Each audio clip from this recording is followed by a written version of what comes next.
మోదీ అంటే రేవంత్ రెడ్డికి భయం కేటీఆర్ అంటూ ఉన్నారు సార్. హరీష్ రావు అంటూ ఉన్నారు బీఆర్ఎస్ అంటే రేవంత్ రెడ్డికి భయం, కేసీఆర్ అంటే రేవంత్ కు వణుకు అని చెప్పి. ఏంటి సార్ రేవంత్ రెడ్డి అంత పిరికివాడా, వీళ్ళందరికీ భయపడతారా? రేవంత్ అంటే కేసీఆర్ కు భయం అని రేవంత్ అంటే కాంగ్రెస్ అంటది, ఏముందల్లా. సో అసలు మోడీ అంటేనే రేవంత్ కు భయం అని ఇంకోరు అంటారు. అసలు కేసీఆర్ అంటే మోడీకి భయం అని లేదా మనకు గుర్తుందా మీకు? అసలు కేసీఆర్ అంటే మోడీ భయపడుతున్నాడు. కేసీఆర్ దేశమంతా తిరిగి బీజేపీ కాంగ్రెస్ పార్టీలను ఏకం చేసి ఇక మోడీని అసలు కేసీఆరే ఓడిస్తాడని చెప్పలేదా?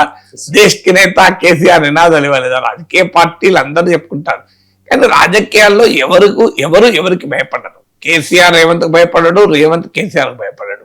మోడీకి రేవంత్ భయపడడు, రేవంత్ మోడీకి భయపడాడు. భయపడాల్సిన అవసరం రాజకీయ నాయకులకు ఉండదు. వారైనా అప్రమత్తంగా ఉంటారు, వ్యూహాత్మకంగా ఉంటారు, ఎదుర్కొంటారు తప్ప భయపడి అనుకుంటే పొరపాటు. అంటే వీళ్ళు ఒక ఛాలెంజ్ మాకు ఉంటారు అనుకున్నప్పుడు ఆ ఛాలెంజ్ ని ఫేస్ చేస్తూ ఉంటారు కదా, అందులో సహజం కదా. భయము అని కాంగ్రెస్ పార్టీలో ఉన్న అంతర్గత విభేదాలకే ఎవరైనా భయపడాలి రేవంత్ రెడ్డి తప్ప. అప్పుడు కేసీఆర్ వచ్చి రేపొద్దున రేవంత్ రెడ్డి నేను ముఖ్యమంత్రి పదవి తొలగించే పరిస్థితిలో కేసీఆర్ ఉన్నాడా?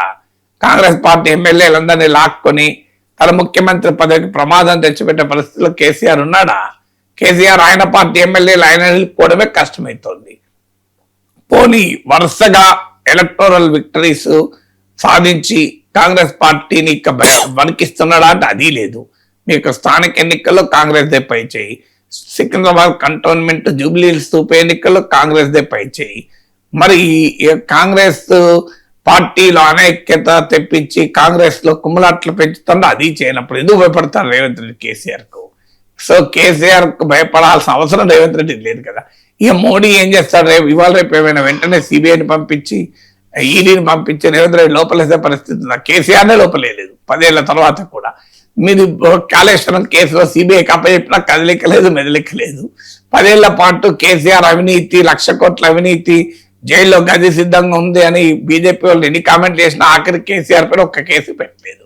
కేసీఆర్ ని ఏం చేయలేదు, రేవంత్ రెడ్డి ఏం చేస్తారు? రేవంత్ రెడ్డి ముఖ్యమంత్రిగా ఉన్నారు కదా, కేసీఆర్ మాజీ ముఖ్యమంత్రి అయిన తర్వాత కూడా ఏం చేయలేకపోతున్నారు కదా. అందువల్ల రేవంత్ రెడ్డికి ఇప్పటికిప్పుడు రేవంత్ రెడ్డి భయపడాలంటే ఒకటి సిబిఐ ఈడీ ఏమైనా పంపించి ఏమైనా సరే లాగానో అరవింద్ కేజ్రీవాల్ లాగానో తన పదవిని తీసేస్తానన్న భయం అన్నా ఉండాలి.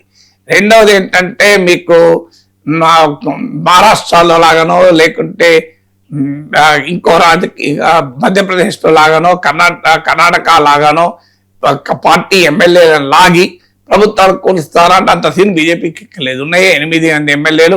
ఆ ఎమ్మెల్యేలు కూడా కొంతమంది రోజు రేవంత్ రెడ్డి పొగుడుతుంటారు. సో బీజేపీ ఎమ్మెల్యేలు బహిరంగంగానే రేవంత్ రెడ్డి పొగుడుతూ ఉంటారు. బీజేపీలోనే రేవంత్ కొవ్వొట్లున్నారని వార్తలు వస్తుంటాయి, రేవంత్ రెడ్డితో అండర్స్టాండింగ్ లో ఉన్నారని వార్తలు వస్తుంటాయి. అలాంటి పరిస్థితులు ఇప్పటికిప్పుడు రేవంత్ రెడ్డికి మోడీ అంటే కేసీఆర్ అంటే భయపడాల్సిన అవసరం లేదు, కేసీఆర్ కు మోడీకి కూడా రేవంత్ అంటే భయపడాల్సిన అవసరం లేదు. రాజకీయాల్లో ఎవరు భయపడతారు?